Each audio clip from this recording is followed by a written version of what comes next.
Hello viewers, నేను యజ్ఞమూర్తి. లేటెస్ట్గా ఒక విషాదం చోటు చేసుకుంది.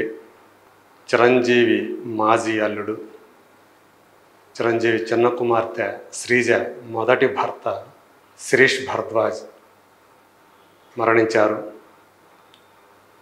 నిన్న అర్ధరాత్రి దాటిన తర్వాత ఒక ప్రైవేట్ హాస్పిటల్లో చికిత్స పొందుతున్న ఆయన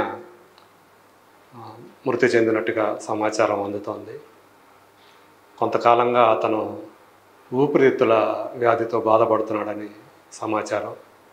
శిరీష్ భరద్వాజ్ 2007లో చిరంజీవి చిన్న కుమార్తె శ్రీజతో ప్రేమలో పడి పెద్దలకు, అంటే ప్రధానంగా చిరంజీవి కుటుంబం అభీష్టానికి వ్యతిరేకంగా వాళ్ళిద్దరూ కూడా వివాహం చేసుకున్నారు. అప్పట్లో ఆ ఘటన చాలా సంచలనం సృష్టించింది, కలకలం కలిగించింది ఇండస్ట్రీలో.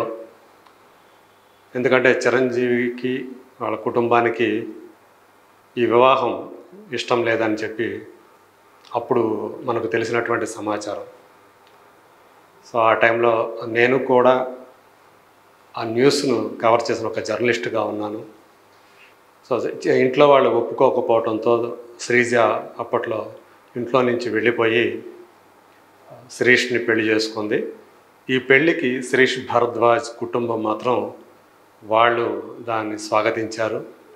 సో కాబట్టి వాళ్ళు అక్కడికే వెళ్ళి అతను కాపురం చేశారు. వాళ్ళ వైవాహిక బంధానికి చిహ్నంగా ఒక పాప పుట్టింది. ఆ అమ్మాయికి నివృత్తి అనే పేరు కూడా పెట్టుకున్నారు. తర్వాత 7 సంవత్సరాల పాటు వాళ్ళ సంసారం కొనసాగింది. అయితే పెళ్ళైన కొద్ది కాలానికే ఆ ఇద్దరి మధ్య పొరపచ్చాలు వచ్చాయని చెప్పేసి అప్పట్లో వార్తలు వచ్చాయి. అందుకు అనుగుణంగానే 2007లో పెళ్లి చేసుకున్న వాళ్ళు 2014లో విడాకులు తీసుకున్నారు, ఫ్యామిలీ కోర్టుకు వెళ్ళి. ఆ తర్వాత ఎవరి జీవితాన్ని వారు కొనసాగిస్తూ వచ్చారు. అటు శిరీష్ భరద్వాజ్ రెండో వివాహం చేసుకుంటే, ఇటు శ్రీజ కూడా కూతుర్ని తనతో పాటు తెచ్చుకొని కళ్యాణ్ దేవ్ అని అతన్ని రెండో వివాహం చేసుకోవటం మనకు తెలుసు. అట్లాగే శిరీష్ కూడా విహాన అనే ఒక డాక్టర్ని ఆయన పెళ్లి చేసుకున్నాడు. అట్లాగే తను పొలిటికల్గా కూడా బీజేపీకి సన్నిహితుడిగా ఉంటూ వచ్చాడు. ఇప్పటి ప్రధానమంత్రి నరేంద్ర మోడీ గుజరాత్ ముఖ్యమంత్రిగా ఉన్న టైంలో అప్పుడు ఆయన కలవటం కూడా, అప్పుడు ఆ ఫోటోలు కూడా ఆ టైంలో విరివిగా మీడియాలో వచ్చాయి. సో అలాంటి శిరీష్ భరద్వాజ్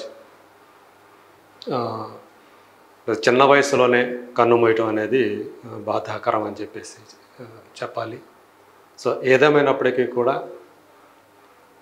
ఒక టైంలో, అంటే ఆ టైం శ్రీజ శిరీష్ మధ్య ఆ ప్రేమ చిగురించటము, వాళ్ళ ఇంట్లో నుంచి శ్రీజ వెళ్ళిపోయి ఆర్య సమాజ్లో పెళ్లి చేసుకోవటం, ఇదంతా కూడా ఆ టైంలో చాలా సంచలనం సృష్టించింది. చిరంజీవి గారికి నిద్రలేని రాత్రులు గడిపేలా చేసిందని చెప్పేసి అప్పట్లో చెప్పుకున్నారు. చాలా కాలం శ్రీజ తన ఇంటికి కూడా రాలేదు, అలాగే అత్తవారింట్లోనే ఉంది. కొంతకాలం గడిచిన తర్వాత అప్పుడు ఇంటికి రావటం, ఇంటికి వచ్చిన, అంటే తను పుట్టింటికి వచ్చినటువంటి కొద్ది కాలం తర్వాత నుంచే వాళ్ళిద్దరి మధ్య, అంటే ఇది శిరీష్ భరద్వాజ్కి ఇష్టం లేదని, సో ఆమె మనసుని విరిచేస్తారని చెప్పేసి అతను అట్లా అంటున్నట్టుగా అప్పట్లో మనం వార్తలు చదువుకున్నాము. సో అందుకు తగ్గట్లుగానే బహుశా ఏమైందో ఏమో తెలియదు కానీ ఇద్దరి మధ్య పొరపచ్చాలు అనేవి వచ్చాయి.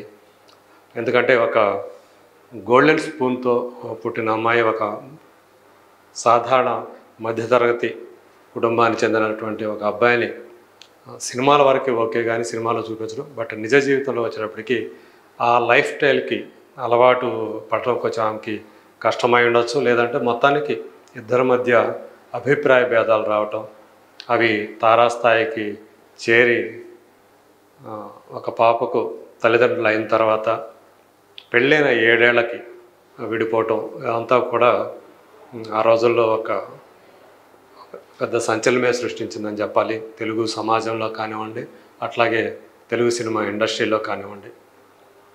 2006లోనే చిరంజీవి పెద్ద కుమార్తె సుష్మిత పెళ్ళైంది. సో ఆమె వివాహమైనటువంటి తను విష్ణుప్రసాద్ అని అతను పెళ్లి చేసుకోవటం, జరిగినటువంటి ఒక సంవత్సరానికే